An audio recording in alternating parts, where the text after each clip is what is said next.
everybody. Thanks so much for tuning in. It is your girl, Suzette Speaks, the hostess with the mostest, always encouraging you to chase the real you. You know I love bringing you interesting women and unsung sheroes. And today I have the pleasure of chatting with none other than Miss Tinu Peña. She is a, I would say world famous, or can I say South Florida famous, a woman who has handled some of the biggest infrastructure projects here in South Florida and recently started her own foundation. So I wanted to bring you some insight on how a woman decides, A, that she wants to start a foundation, and B, how she goes about doing it. So Tinu, how are you? I am great. How are you? Yo, she picked this location, guys. I just have to let you know where we are. We're in downtown West Palm Beach, in the middle of Datura and Dixie. That's right. It is beautiful. It is quite beautiful. She's like, this is a public space. Tell us about the space where we are, just so the folks know what West Palm Beach has to offer. So West Palm Beach has a lot to offer. If you're looking to move downtown, we recently launched the Virgin Trail, which used to be our Bright Line. So right across from that, we have the Brownstone, which has this beautiful public garden where we're recording today. So come downtown, come shop, come live, come have fun. That's what we're looking for. I love it. We might have some photo bombers, you guys. It's actual next to residences. So we're really excited to just be in this space. And I want to just send out, first of all, a positive meditation to everybody.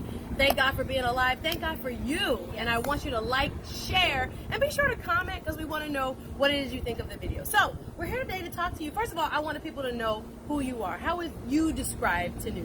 So I will describe myself as a modern day Renaissance woman. I'm one of those women that, you know what, ideas keep popping here and there, and I keep writing them down and looking at the best time to make them come to life. So that's how the foundation came about. Okay, so I love the fact, tell them where were you, a piece of hair in my face, where were you born, where did you grow up, tell us a little bit more about your background. Sure. So I was born in Washington, D.C., the capital. Okay. And my parents were actually students from Nigeria going to school in D.C., and they had their family. So when my dad was done, he decided, you know what, I'm going back to Africa. So he took all the family and we went back to Nigeria. Wow. So I grew up also in Nigeria. And so about what age? About the age of 19. I came back to the United States. My pops gave me $3 and his jacket and a ticket, and I came back on my own. Is that typical Nigerian? No, it's not. $3. Good luck. Good luck. How many siblings do you have? Are you in first in line, or what kind of? I am the middle child. Okay. I have an older sister. She's a pharmacist. She lives in Texas, and I have a younger brother, and he owns an EMS company, and he also lives in Texas. So I am the only one in Florida. Oh wow! So they love to say, and I think I read this somewhere. Don't quote me, but Nigerian immigrants are some of the most educated immigrants in the United States. Shout out to you guys. Why do you think that is? I'm just always curious. You know what? I think families place a lot of value on education because it's a means to get out of poverty. Absolutely. If you're in a family that your parents are educators as well, they definitely want to make sure you keep that legacy going. So they do put a lot of pressure on the kids. Yeah. But at the end of the day, it's for you to have a better life. They always pray that the kids have a better life that they have, and so on and so forth. So that's why you see most Nigerians, either their kids are doctors, pharmacists, lawyers, engineers. That's basically the 4 trademark career path that you push their kids into. They do not play games. Shout out to all the immigrants out there wanting to push their families to do better, to a better life, coming back here. So why West Palm Beach? Why did you decide to settle here in South Florida? So I used to be in the military. So I was a sergeant in the military. I was what you would call a missile technician. So hold on. 19 back to the United States, and you just joined the military? No. So let's just backtrack. Okay. So 19, I come to the United States, cold weather and all and whatnot. One extreme to another. Yes. I was attending my dad's alma mater, University of Toledo, and long story short, I ended up in Arizona. Going to Cochise College there, and one thing led to another. I decided to leave school and go into the military, so I can get money for college. Yeah. And so that's basically what I did. Okay. I left college and joined the military, and I served 5 years. Oh, so she did it for the money. I am happy. I know a lot of people, I have cousins as well, who have gone through dental school and other professional schools to pay for it and join the military. So that worked out for you. Yes, it sure did. The military, and one thing that people don't understand, when you're in the military, you actually put money towards your GI Bill. It's not like it's given to you. You have to invest, and then they invest as well. And so that's the money that I basically used to get my bachelor's degree, and like anybody else, I wanted to get a master's degree and a bachelor's degree, so I got my master's degree, but I paid for it myself. Okay. Oh yeah. That second degree always comes out of pocket. So fast forward, you get to West Palm Beach when? I got to West Palm Beach in 1999, married with a child at the time. I subsequently had my second child, so my oldest is now 21, my youngest is 18. So No I look way. fabulous. Okay, Mom. Would not be able to tell.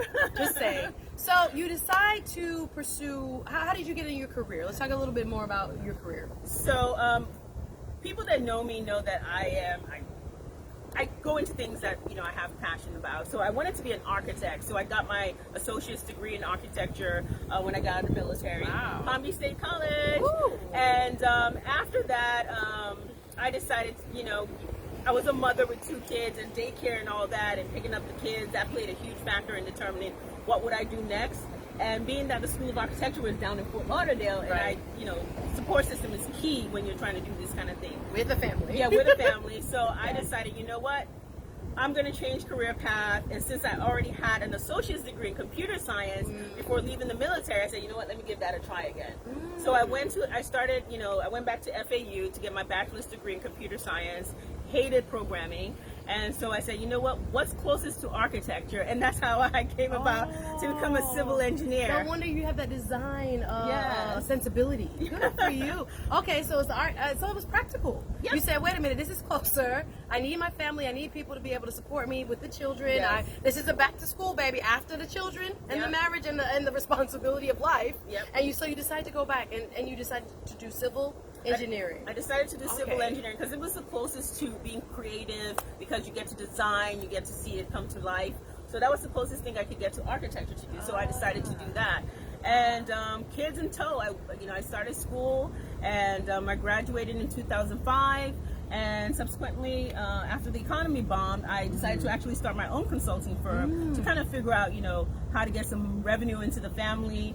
And after that, I found myself on one of Florida's first private-public partnership project down in Davie. And if anybody lives down the corridor where 595 is, you would know the project. Yeah. So I found myself working for the funding firm out of Spain.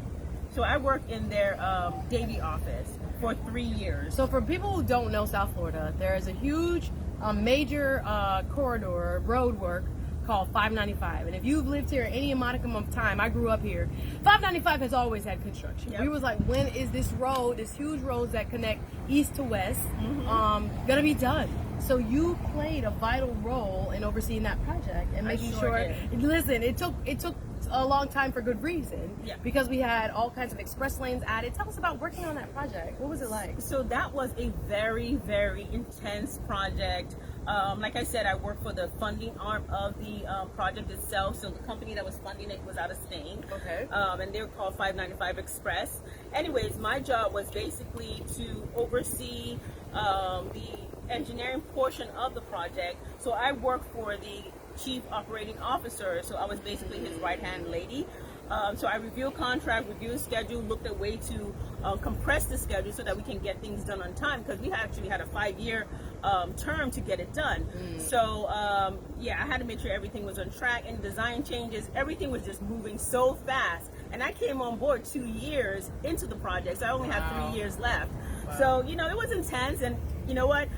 One of the things you don't realize is that, when you do those type of projects, you have to know when to pay the contractor or what to pay them for, because if you don't, they will charge you for everything and not get anything done. So I had to be on top of my game when it came to looking at pay applications to make sure that, they actually did what they said they were done and looking to get paid for it. Wow. So listen, first of all, they should have told the public that was a 5-year project, because we were all like, when is this road gonna be over? But you were like intricately involved, like you said, in the funding aspects and making sure people were doing the work that they were demanding paid for, which is crazy in a beautiful way, because it was very extensive. So kudos to you. Thank you. And helping us get that roadway done. So have you continued to work as your independent firm and continue to seek out projects that way?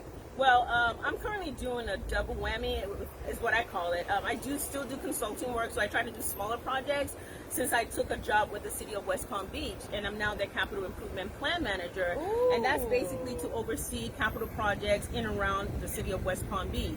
And also, I do manage projects, individual projects in itself. One of the projects that I'm currently co-managing with another lady is the downtown improvement corridor, Clematis Street. And if you've been downtown, you will see that, you know, now there's a portion of the corridor that has kind of like a curbless appeal, like you're down in Italy, walking through the streets with the cars, narrower lanes, you know, dining on the street. So we want to create that pedestrian-friendly type of feel. So we're improving that corridor to get more businesses to come down, to get more families to come down and enjoy West Palm Beach. Absolutely. Downtown West Palm Beach has changed immensely. Yes. I remember when I was younger and coming down here, it was very like overwhelming. It seems like it has a lot more rhyme and reason in terms of the pattern, and it's not just City Place. There's a lot more ongoing build out from here really to the water, to making sure it's pedestrian friendly, and it just feels like a cool place to chill. It's very modern, a lot of new apartments, a lot of new high rises. I had a cousin that lived down here. She introduced me to the nightlife here,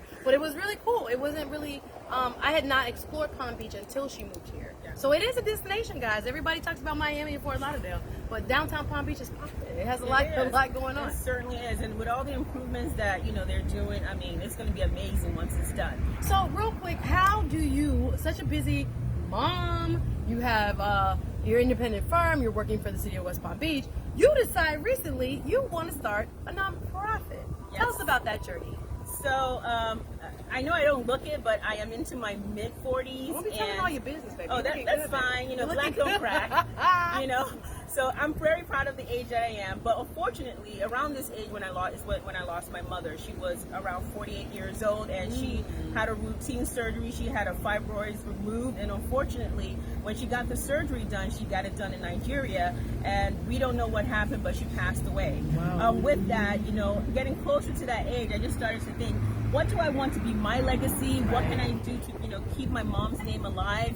And hence, I started Banwo Foundation as an empowerment type of organization, looking at women ages 18 through 30, because they're the age group that's basically left out of the whole dynamics of women empowerment. Absolutely. We tend to look at the younger girls and then the older ones and their careers. So I want to capture that group of women so that we can actually start to engage them, build them up so that they can be the best versions of themselves to become community leaders and business leaders. So that's why I started the foundation. I love it. And your mom's name is Banwo, B-A-N-W-O, Banwo Foundation. I'm getting my little, what ethnic background are you from Nigeria? So Nigeria has three main ethnic groups, Yes. Yoruba, Igbo, and Hausa. I'm Yoruba. Okay. So I know yeah. my little history. Okay. Banwo near all the Yorubas out there. Ah, how wonderful. So you are doing a great project, I know, coming up here in June for your foundation. And I love the fact that you want to empower the younger women because, again, people need a lot of mentorship. Yes. I think a lot of folks think once you turn 18 or 22 and when you graduate from college, you have it all together. Heck no. There's a lot of life that you still have to figure out. And there's no manual. Yep. So I think sometimes we forget, like you said, about that in-between young adulthood stage where people are still trying to figure out what the heck they're doing and who they are, what they stand for, and their morals and their principles, and really how they want to make an impact in this life. So tell us about this huge event you have coming up here in June and what it's going to do for your organization. So my organization actually have 4 pillars that we go by, and it's termed We Are. And it's basically wealth generation. We want to teach our young women how to become the masters of their own financial health. It looks at education from a non-traditional perspective, you know, social media, construction. Those are fields that we tend not to see women go into. We want to try and push women to go into that, not push them, but encourage them to seek those paths. And also advocacy, how politics affect our day-to-day, our body, our being, you know, everything about how we live in society. So we want to make sure we're educating women on how to advocate through their legislative arms of people they elect into public office to do what they need to do.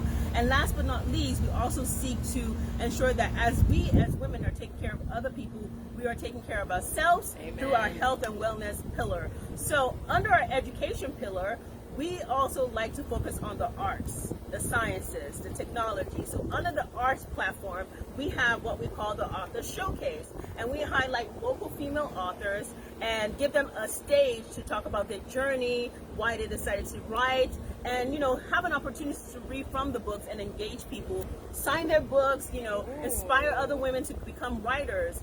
I think, you know, when we tell our story, we inspire others. people connect and see that they're not alone in their journey. So that's what we're trying to do. I love it. So as you can see, she turned her passion into an actual organization. Yes. The Banwo Foundation. And if people want to find out more information about it, where can they find you? So you can either go to two spots. You can go to tinupeña.co or banwofoundation.org. And I can spell that out for you. And Tinu is TINUPENA.co. And Banwo Foundation is BANWO Foundation altogether.org. I love it. I love it. And you have been, I know, not only for your girls, an inspiration, but for women. I've been watching for a while there. And I'm like, just watching how women move and kind of carve their own paths. It's not easy. Yeah. And like she said, she's 40 plus, and it's just getting started. This organization you started within the last year. Yep. And it's already gone through one cycle, and you're looking for young women for your next cycle. Tell us about that. So our next cycle, we're going to be putting together our workshop. It's going to be a 6-month program in which we're going to engage these young women to look at those platforms, and based on the subject areas that we're looking at, we want to give them an opportunity to come into our fellowship and then connect them with the community so that they can now start to implement what they've learned. Awesome. I'm proud of you, Brett. I'm feeling that energy, and I don't know if you can feel it, but the passion and the professionalism with you represent Thank you. women of color is just so admirable. So I hope you will support. Go and make a donation to Banwo Foundation. Make sure you check out her bio. She's still continuing to kind of press forward and break barriers right here in West Palm Beach. I want to thank Miss Tinu Peña for stopping by to chat with Suzette Speaks. And I might want to just plug, since you're talking about Authors Showcase, I have a new book coming out, guys. I hope you will check it out. SuzetteSpeaks.com. Until next time, thanks for tuning in. We hope to see you again soon. Ciao.